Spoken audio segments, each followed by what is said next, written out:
Salut, c'est Dim, Do It Myself pour les intimes. J'espère que tu vas bien. En tout cas, moi, je pète la forme aujourd'hui parce que je peux enfin tourner cette première vidéo sur le site de l'éco-construction, sur le site du projet que je compte réaliser cette année en 2018, qui est donc ce projet d'éco-construction d'une petite maison en bord de mer et qui respecte les règles du développement durable. Je ne sais pas si tu l'as entendu depuis le début de cette vidéo, mais il y a un bruit constant. Si tu tends l'oreille, je pense que tu devineras.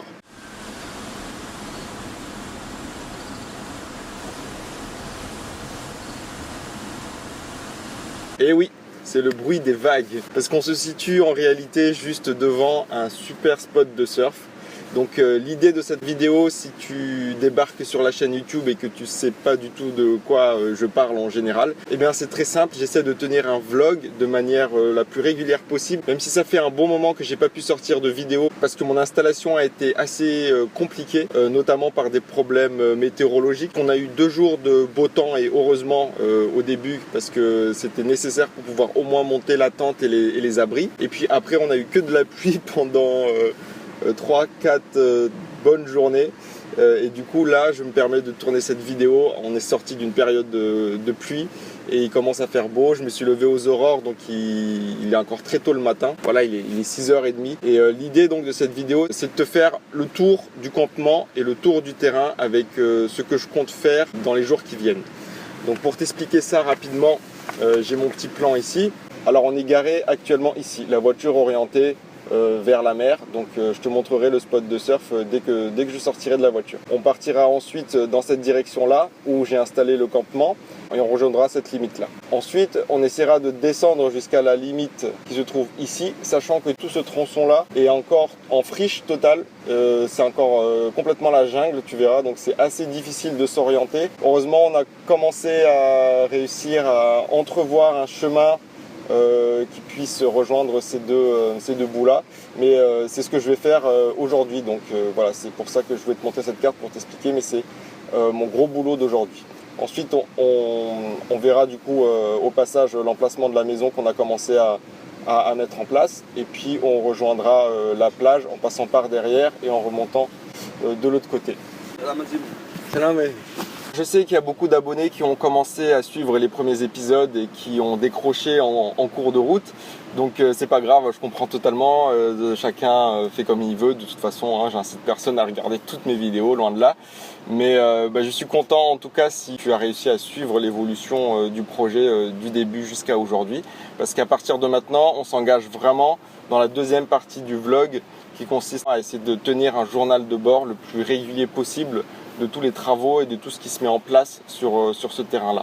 Je vais sûrement devoir réduire la taille des vidéos, changer mon processus de montage parce que je ne vais pas pouvoir utiliser mon ordinateur de manière quotidienne pour plein de raisons techniques. Enfin bref, je vais devoir faire des vidéos beaucoup plus courtes. Je pense que ça t'arrange, peut-être de 5 minutes, mais je ne suis pas encore sûr, sur un format où je vais faire les montages directement sur ma tablette tactile qui est moins énergivore, qui consomme beaucoup moins d'énergie. Et comme l'installation solaire a une capacité assez limitée, je préfère essayer cette solution-là. Alors oui, j'ai oublié de dire, la voiture dans laquelle je me trouve effectivement a une utilité puisqu'elle me sert de plein de choses en même temps. Elle me sert à la fois de pharmacie, pour l'instant de bureau, et même si j'ai pas commencé vraiment à installer le bureau et pas commencé à réussir à travailler du tout depuis que je suis arrivé. Cette voiture sert à transporter du matériel puisque c'est un, voilà, je sais pas si tu vois, mais c'est un pick-up, et aussi de garde-robe en quelque sorte. C'est là où je stocke tous mes habits. Bon, j'arrête de parler et je te fais le tour du terrain. C'est parti.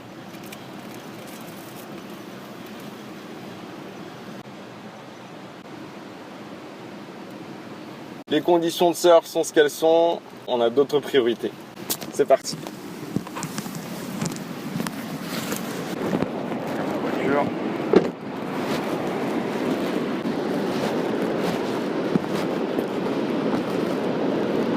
Donc ici, c'est là où on fait notre petit feu de camp et où on traite les déchets qui peuvent être brûlés. Donc l'emplacement de la voiture, comme je te disais. Là, je vais commencer à t'emmener sur le campement qui est constitué de 2 éléments.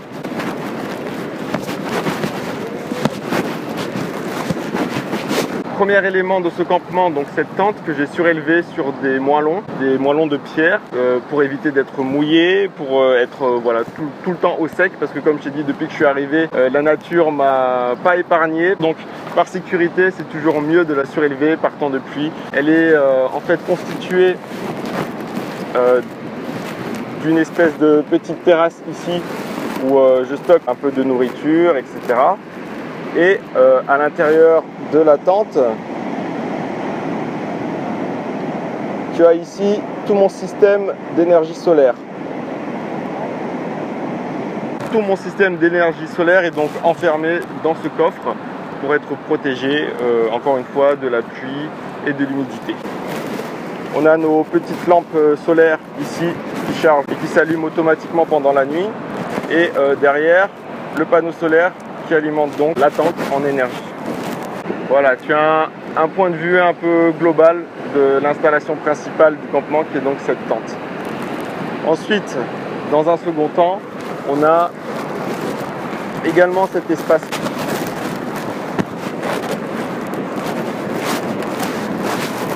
qui nous permet de garder au sec pas mal d'éléments et qui nous sert aussi d'abri.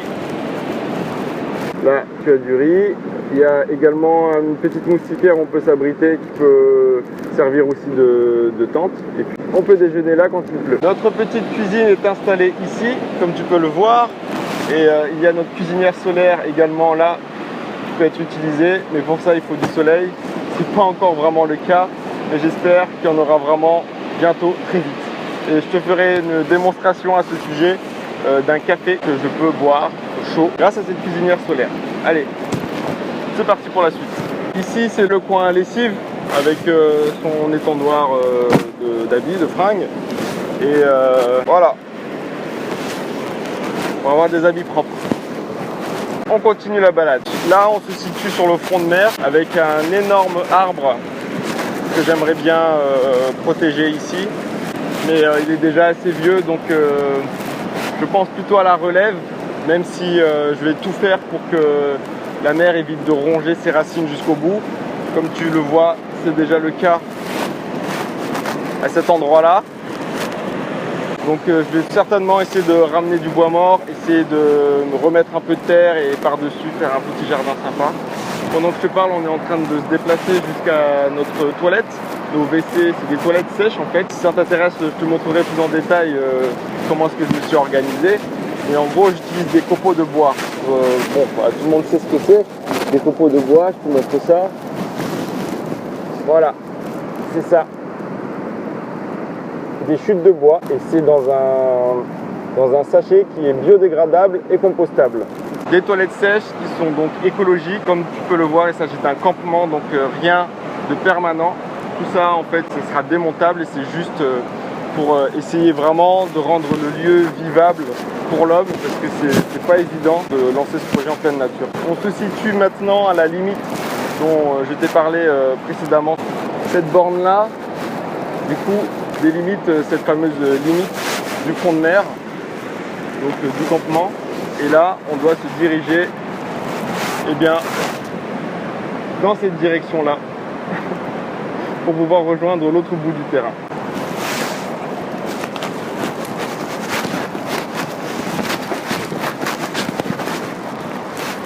On a déjà essayé de tracer la route, mais comme tu peux le voir, c'est très sauvage encore. Voilà, il faut qu'on rentre vraiment, qu'on se faufile vraiment dans la forêt, dans la jungle. J'ai essayé de vraiment préserver un maximum d'arbres et je n'ai coupé que vraiment ceux qui étaient nécessaires pour pouvoir tracer cette route, sachant que tous les gros arbres, je préférais les laisser et plutôt les contourner plutôt que de les abattre. Donc on arrive maintenant bientôt sur le site où je vais construire la maison. Donc là on a vraiment essayé de le mettre encore une fois à un endroit où il n'y avait pas de gros arbres et tous les, voilà, par exemple ce magnifique ravenal, ce magnifique palmier, on les a bien sûr laissés. Ici aussi on a des arbres qu'on a préféré laisser. Et donc l'emplacement de la maison se situerait ici, à l'endroit où on a pu défricher sans qu'il y ait trop d'arbres. Voilà. Donc la limite du terrain devrait, donc on est passé par ce chemin, devrait passer par là et continuer dans cette direction là. Donc c'est cette route là qu'on va vraiment essayer de délimiter aujourd'hui, parce que c'est vraiment important par rapport à l'emplacement de la maison pour savoir si on n'empiète pas tout simplement sur le terrain voisin. Donc on continue du coup à tracer la route vers la limite sud du terrain. Hop.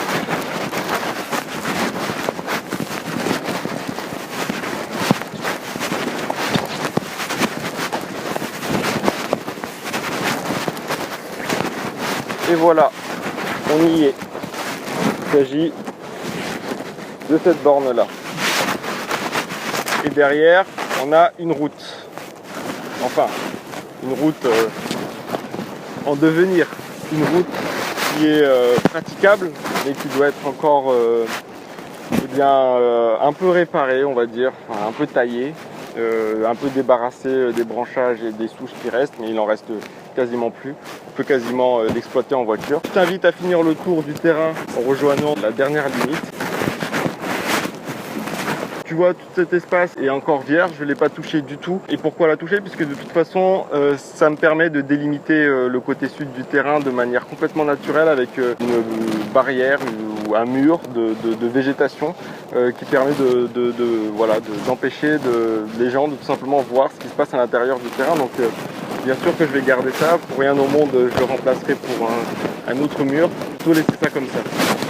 Ici par contre on a dû ouvrir pour pouvoir faire rentrer la voiture et entrer du coup aussi tous les matériaux dont j'aurais besoin pour construire la maison. Comme tu peux le voir, on a dû dégager certains arbres, mais au départ je voulais faire sur mes plans bien sûr une route droite qui allait directement au garage, mais en commençant à voir la réalité des choses, parce que c'est aussi ça l'intérêt de ce blog, c'est de confronter la conception à la réalité du terrain. Et en commençant à tracer donc cette route privée pour la voiture, on s'est rendu compte qu'il y avait un arbre par-ci, un arbre par-là, un petit coco par-ci que j'aimerais protéger, un autre palmier par-là que j'aimerais aussi protéger. Et du coup, la route, au lieu d'être tout droite, est sinueuse et fait des virages comme ça. Donc c'est plutôt marrant de voir que ce qu'on prévoit de faire à la base n'est pas forcément ce qui est réalisé sur le terrain. Ici, on atteint une autre limite du terrain sur cette borne-là. Et dans cette direction-là, donc qui va vers la mer, on va tailler une route pour permettre aux surfeurs de rejoindre le spot de surf à pied, sachant que tout cet espace ici, je ne sais pas encore si ça sera à gauche ou à droite, il y aura des parkings à disposition pour pouvoir laisser les voitures à cet emplacement-là.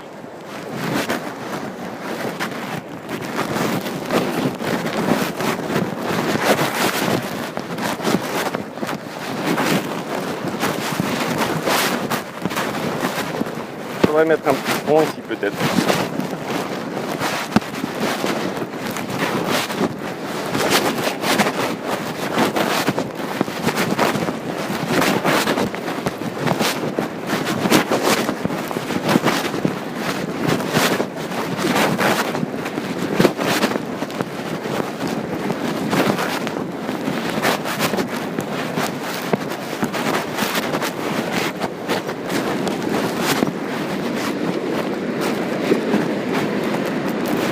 Et voilà, on a rejoint notre point de départ qui était donc cette voiture et on vient de faire le tour de la propriété.